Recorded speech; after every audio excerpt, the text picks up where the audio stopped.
उत्तर प्रदेश के अंदर होता था 2017 के पहले, यही उत्तर प्रदेश है जहां पर हर जिले में समाजवादी पार्टी और कांग्रेस के नेतृत्व में पलने वाले माफियाओं की समानांतर सरकारें चलती थी।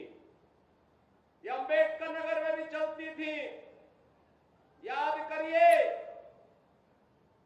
हिंदू जागरण मंच के अध्यक्ष, टाडा जनपद के ही निवासी हमारे एक प्रमुख कार्यकर्ता की हत्या यहां होती है और कोई सुनवाई नहीं होती, कोई सुनवाई नहीं हो रही थी। तब भी मुझे आंदोलन करने के लिए अंबेडकर नगर जनपद में आना पड़ा था। तब भी हम लोगों ने आंदोलन किया था उस माफिया के खिलाफ और समाजवादी पार्टी की सरकार की अराजकता के खिलाफ।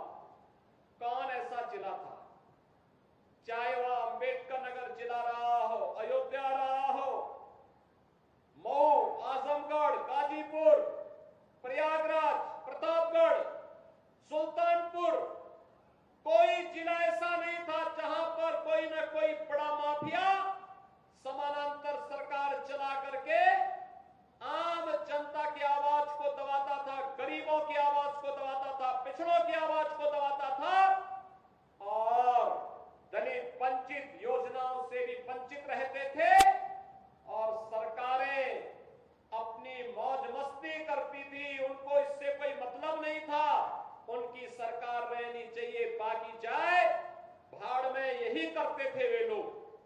लेकिन 17 के बाद एक एक करके माफिया कहां चले गए ये भी आप सब जान रहे हैं। माफियाओं की छुट्टी हो गई, माफिया मुक्त उत्तर प्रदेश हो गया। जो लोग पर्व और त्योहार में विघ्न बाधा डालते थे, विघ्न बाधा समाप्त हुई। अब पर्व और त्योहार शांतिपूर्ण तरीके से मनाए जा रहे हैं। बेटी और व्यापारी की सुरक्षा पर जो खतरा पैदा करते थे वे सभी गायब हो गए और जो बचे हैं वे भी अपनी अंतिम यात्रा की तैयारी कर रहे होंगे। बहनों और भाइयों, मैं तो केवल आपसे कहने के लिए आया हूं, मैं केवल आपसे कहने के लिए आया हूं कि रात जलती हुई बेटी के साथ किस प्रकार का व्यवहार होता था और किस प्रकार के वक्तव्य आते थे उस समय के मंत्रियों के, किस प्रकार के बेशर्मी पूर्ण वक्तव्य देते थे समाजवादी पार्टी के नेता। बहनों और भाइयों, ये किसी से छुपा हुआ नहीं है और इसीलिए मैं आज आपसे कहने के लिए आया हूं, एक बेटी तो सबकी बेटी होती है। उस बेटी का सम्मान और उसकी रक्षा पूरे समाज का दायित्व बनता है। लेकिन ये समाजवादी पार्टी इसका महत्व कहां समझ पाएगी। यहां तो गुंडों की भरपूर फौज खड़ी थी, उनको लेकर के लोग चलते थे, उनको अपना शागिर्द मानते थे।